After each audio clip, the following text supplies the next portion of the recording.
It looks like the lead candidate for the Republican nomination for president is going to hit a couple of troubles with the new 37 count indictment that was sent down by special counsel Jack Smith this week. We are looking, I believe, on Tuesday for Donald Trump to be arraigned formally down in Florida. But I want to take a listen to Jack Smith as he gives a summary of the why, the who, what, when, where, and why former President Donald Trump has been indicted yet for a second time. Today, an indictment was unsealed, charging Donald J. Trump with felony violations of our national security laws, as well as participating in a conspiracy to obstruct justice.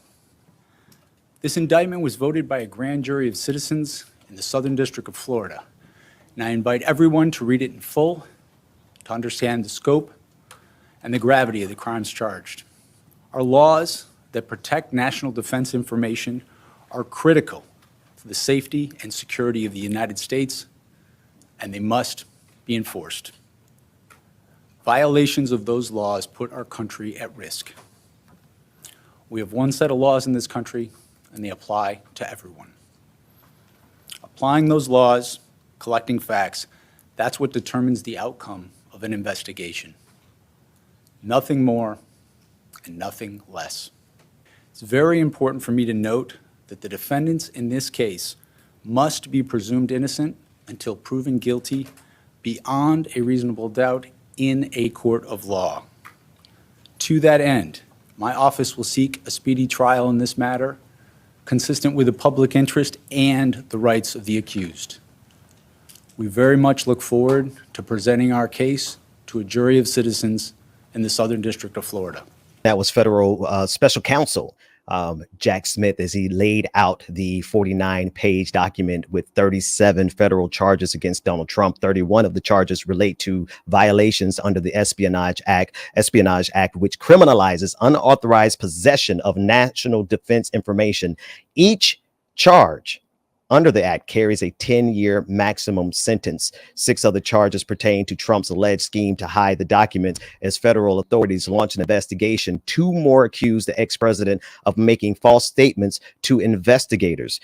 And in addition to Donald Trump, another person has been indicted. Trump's aide, Walt Natu, was also charged with 6 felonies related to the hiding documents and making false statements. I want to play a clip that outlines some of the evidence, because what is fascinating about Donald Trump is his inability to indict himself with his own words. And so the fact of the matter is that there have been many occasions where Donald Trump has taken to national media and convicted himself with his own words. Donald Trump has, on many occasions, when he gets behind a camera, he does not have the ability to stay on script, and he eventually indicts himself. Let's take a look at some of the evidence.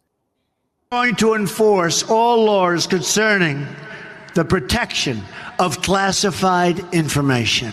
We can't have someone in the Oval Office who doesn't understand the meaning of the word confidential or classified. One of the first things we must do is to enforce all classification rules. We also need the best protection of classified information. And that was a mashup provided by The Beat with Ari Melber on MSNBC. But this is Donald Trump indicting himself. And the irony of this is that prior to Donald Trump attempting in 2018 to harshen the sentence and the penalty for mishandling classified information, this would have been a misdemeanor. But Donald Trump, in his attempt to get Hillary Clinton, because of the obsession that they had with her emails, with the obsession that they had with locking Hillary Clinton up, Donald Trump signed his own penalty, his own enhancement of the penalty that he potentially faces because of his obsession with Hillary Clinton. So the complete